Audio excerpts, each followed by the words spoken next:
Hi, welcome to Sabbath School Daily, where we have been studying from this lesson right here, Psalms. This week we're studying from lesson number 3, which has the title, The Lord Reigns, and today is Wednesday's lesson, which has the title, Ever Mindful of His Covenant. There's a really interesting concept that I learned from a pastor named David Ashrick, perhaps you've heard of him, and it's really helpful when it comes to summing up the whole Bible. If you really want to sum the whole Bible up in just 3 words, you can do so. Those 3 words are known as the 3 C's. The first one is creation. God created the world. He made everything that we know and everything that we see. The second is conflict. Everything around us, that perfect creation, was involved in a grand conflict, the great conflict actually.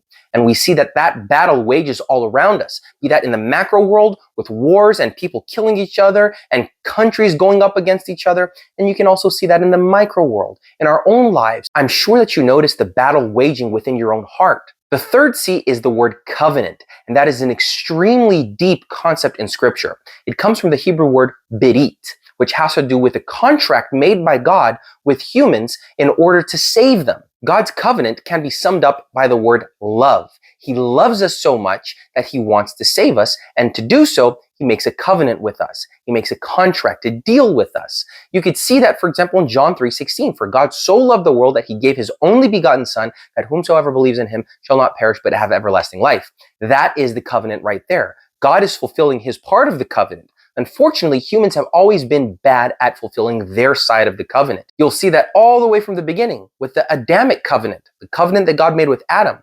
You have the Noamic covenant, the covenant that God made with Noah, the Abrahamic covenant that God made with Abraham. That's really well described in Genesis chapter 12 and Genesis chapter 15. So if you want an example of that, you can look in those chapters, the covenant that the Lord extended to Abraham.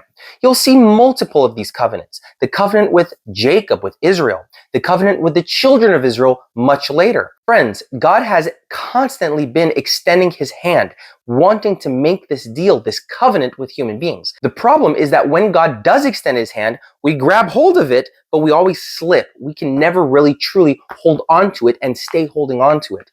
Humans have constantly been letting go of God's covenant. We see that throughout the whole of the Old Testament. Finally, what we find is Jesus Christ coming himself as a human, and as a human taking the hand of God, and he never let go. And in doing so, in never letting go, he bridged the gap. He made a way in which this covenant could be fulfilled and could be part of our life today. That's why truly the covenant that you find in the Bible, or the covenants, plural, they never really were changed or never really were new covenants. The covenant has always been one of love. The problem is that humans always fail at keeping the covenant. And finally, the new covenant that we find in the New Testament, the new covenant that we find in Jesus Christ, is that covenant of love that was extended and held onto. It was the confirmed covenant. In the New Testament, you'll see that there is a difference between the words new.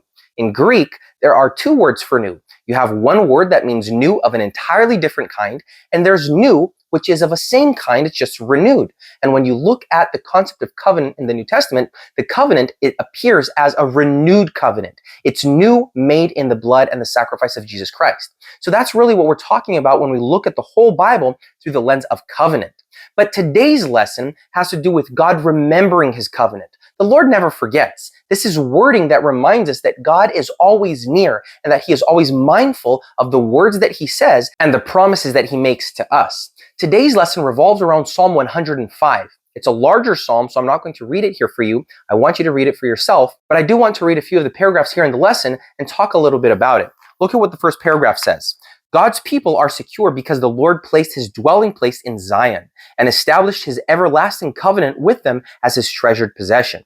God does not simply promise not to reject his covenantal people. He actively works to keep them secure in him. He forgives their sins. He instructs, blesses, and strengthens his people. God's judgments are given to turn the people to righteousness and to demonstrate that God cares for them.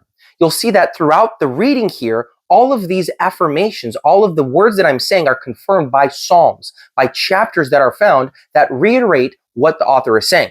The second paragraph says, Psalm 105 as a whole shows the Lord's faithfulness to his covenant in Israel's history. In everything that happened, the good and the bad, God was there. He providentially led Joseph to Egypt and through him saved his people and the nations in that area during the severe famine. The Lord raised Moses to lead his people out of Egyptian slavery, which he did with signs and wonders on their behalf. The Lord granted his people the promised land and his continual protection. He multiplied them, freed them from their overlords, and provided for their daily needs. The Lord is undoubtedly in sovereign control of all that involves his people, a truth that the psalmist wanted his people never to forget. Do you notice that these covenants, at least from the Lord's side, were always fulfilled? He is always true and honest to his covenant to his people. If you look at Deuteronomy chapter 29 through 31, you'll see everything that is involved with this covenant now that God is establishing with the children of Israel. This being done by Moses in this situation. And there are stipulations that God is granting to these people. If you do this and this and this, then this and this and this will happen. If you don't do this and this and this, then this and this and this will happen or won't happen. So you see that God is a God of cause and effect, of action and reaction, of consequence. That's what we understand by this God of heaven. He is the ultimate force of the universe. And that has also to do with cause and effect, with consequences. And so here we have God making these promises, making these contracts with these people and saying, look, I want this to work for you. I want you to succeed. I want you to be happy. Choose between life or death. The choice is yours. So while God grants them these decisions, these choices that they can make, the choice is still theirs. They can still decide what they want. And that has to do with the grand concept of free will. The lesson goes on to say the following. When God remembers his covenant, it involves more than cognizance or memory because it always leads to action. Likewise, when the people are called to remember God's wonders and judgments, it means that the people should live in ways that honor God. In this covenant, Israel's primary calling is to remain faithful to the covenant by observing God's laws. God's people also are called to bear witness about God to other nations because the Lord wishes all nations to join his people Israel. The world is thus secure in the protective covenant of the Almighty and merciful God. The covenant that God establishes with humanity is a covenant for the whole of humanity. It's a covenant of salvation. While the covenant does appear in several different contexts and instances in the Old Testament, we find out later in the New Testament, and you can find this out even in the Old Testament. It's made abundantly clear as well. Just that in the New Testament, you have it being even broader. But God is promising that salvation is for everyone, that the Messiah would be for the salvation of whoever believes in him.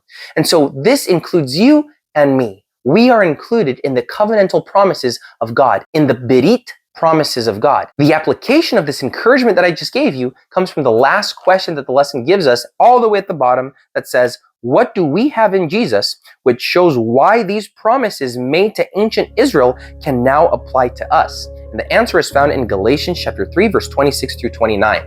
Please study your lesson today. There is so much to be learned. There's so much encouragement to be found here and to be applied in our day-to-day life. Please remember to comment down below with any questions. I love hearing from you. And also remember to like, to share, and to subscribe to our videos. We release one every day, and I hope to see you again here tomorrow for another Sabbath School Daily.